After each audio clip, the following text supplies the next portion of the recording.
Kingdom Hearts is a series with many hit-or-miss games, where the only thing that is certain is that you will need to buy a new console for the next one.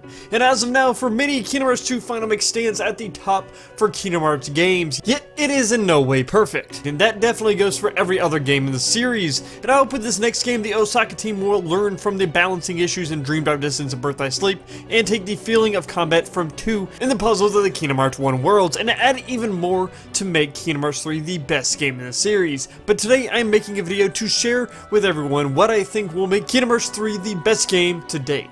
So let's get into the video.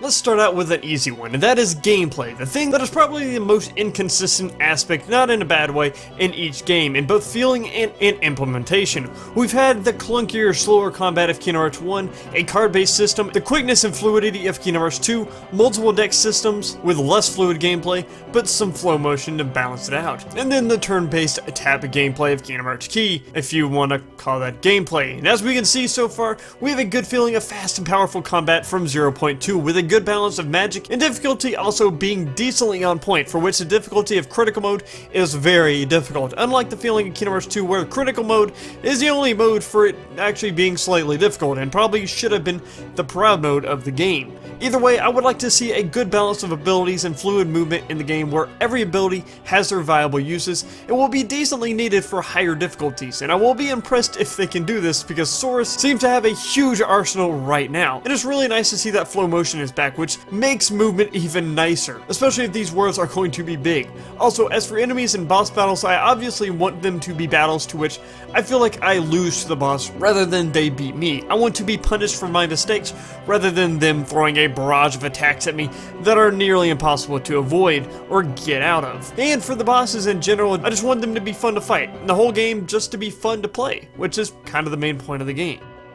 Now let's stick to the aspects of gameplay, and that would be the worlds. This has been something that has been lacking in the latest games, and even some in 2, and that is a feeling of liveliness in the worlds. I want to see characters roaming around the world. I want it to feel alive. I want there to be random side quests in the world. I want to stumble on hidden corridors and areas where you have to look for them, do parkour to get to them, and maybe even do some puzzles to get to them. Something I felt was lacking in 2, and where I felt like you were mainly just moving from corridor to corridor a lot, which really plagued Birth by Sleep 2. And honestly, I would like to see more areas like the Cavern of Remembrance, where there was a lot of exploring and different aspects to the cave, and you had to learn your way through it. And so far, again, we can see that in 0.2. We might get a lot of this, where each area had multiple rooms and corridors to walk down with hidden treasures, and in different areas there were smaller puzzles, which being that 0.2 is basically a demo for 3, this tells us how much each world could work out in the end. Again, sticking with worlds and things that were lacking in KH2, and that is the purpose of the Disney world, which is probably my biggest problem with 2. If you really notice and think about it, you just kind of wandered in each world with no real purpose or reason, only happening to stumble upon things to do in the worlds of Kingdom Hearts 2, to which at least in Kingdom Hearts 1 and Birth by Sleep you were looking for someone. While not the most dynamic purpose, was something. So for Kingdom Hearts 3, I would like for there to be a real meaning and purpose for each world, and something to learn from each, and for the stories to be its own and not just being a quick summary of what happened in the movies. I want to see the characters develop. I want to see Sora, Donald, and Goofy interact again like they did in Kingdom Hearts 1, where Sora and Donald kind of butted heads every once in a while. I want to feel like we learned something from each world, and again, the 2.9 cutscene does start things off strong, pointing to Sora and the gang having a purpose to go to Mount Olympus to figure out how to become a hero. And also, one last time, I would like these worlds to be a good length of something I would enjoy around 2 to 2.5 hours for each world. Also, having real meaning to go back later in the game would be kinda cool too, for some extra side quests or maybe some extra boss fights. Just stuff that would add more depth to the world and reason to come back later on after you finish the world's story.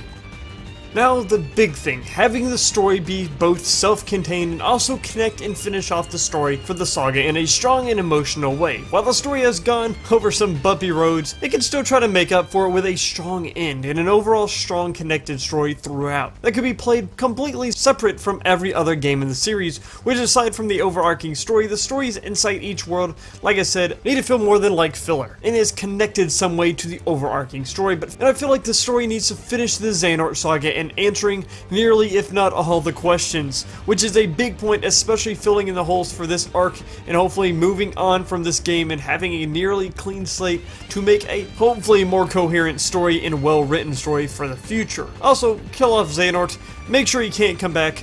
I like the man, but he's had his 13 vessels in multitude games. It's time to move on completely from him.